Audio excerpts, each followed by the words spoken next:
তো দই কাতলা বানানোর জন্য আমার মেনলি লাগবে কাতল মাছ, যেটা আমি একদম ধুয়ে লবণ হলুদ মাখিয়ে রেখে দিয়েছি।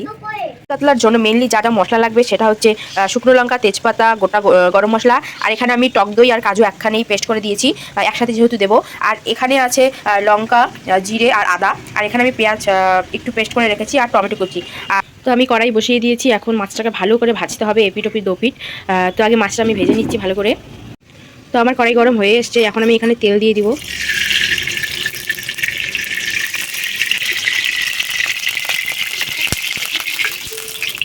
তো তেলটা গরম হয়ে নিক, তেলটাকে একটু ভালো করে গরম করে নিতে হবে। তো গরম হয়ে এসছে কড়াই, এখন আমি মাছগুলোকে একে একে ছেড়ে দেবো। একে একে আমি মাছগুলোকে ছেড়ে দেবো।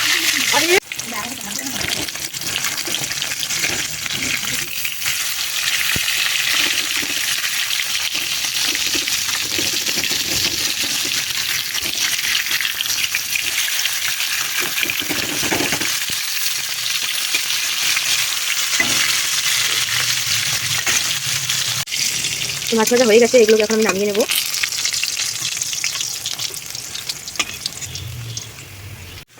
তো একে একে আমি সবগুলো মাছই ভেজে নিলাম, এখন এগুলোকে সব নামিয়ে নেব।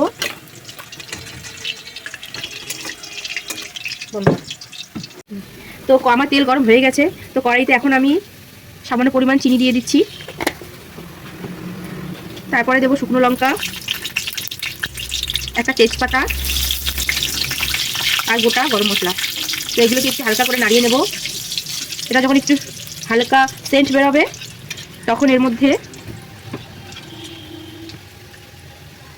আমি দেবো আগে থেকে পেস্ট করে রাখা পেঁয়াজ। তো এটাকে এখন ভালো করে ভেজে নিতে হবে। তো পেঁয়াজটা ভাজা হচ্ছে, এর মধ্যে এখন আমি দিয়ে দেবো কুচিয়ে রাখা টমেটো। এগুলো আগে দিয়ে দিলাম কারণ এগুলো ভালো করে ভাজতে হবে। যতক্ষণ না লাল করে ভাজা হয় ততক্ষণ কিন্তু পেঁয়াজটাকে ভালো করে ভাজতে হবে। তো দেখো অনেকটা কিন্তু লাল লাল হয়ে এসছে। তো এখন আমি এখানে আগের থেকে বেটে রাখা জিরে, লঙ্কা আর আদা যেই পেস্টটা ছিল এটা এখন দিয়ে দেবো। এখন এটাকে ভালো করে ভাজতে হবে। তো এখন আমি এখানে দিয়ে দেবো পরিমাণ মতো লবণ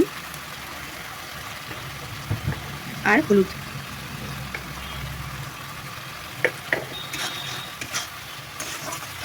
তো এটাকে এখন ভালো করে ভাজতে হবে।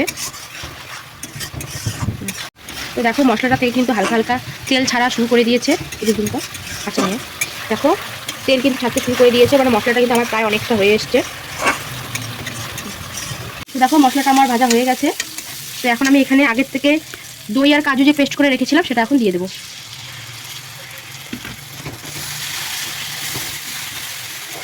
তো এটাকে এখন ভালো করে একটু নাড়িয়ে নেব।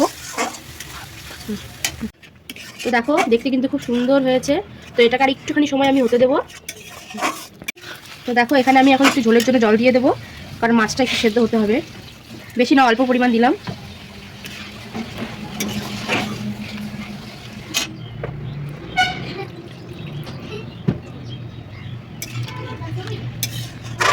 তো এর মধ্যে এখন আমি ভেজে রাখা মাছগুলো দিয়ে দেবো।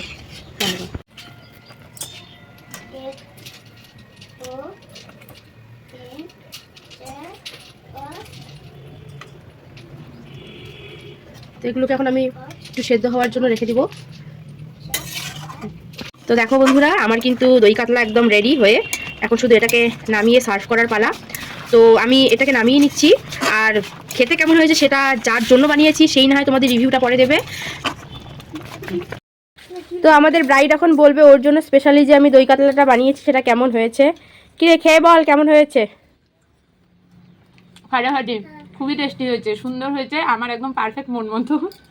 তো যাই হোক তোমরা তো শুনে নিলে যে কেমন হয়েছে। তো তোমরাও এভাবে বাড়িতে বানিয়ে তোমাদের স্পেশাল কাউকে খাওয়াবে, আশা করি ভালো লাগবে। তো দেখা হবে নেক্সট কোনো ভিডিওতে। টাটা।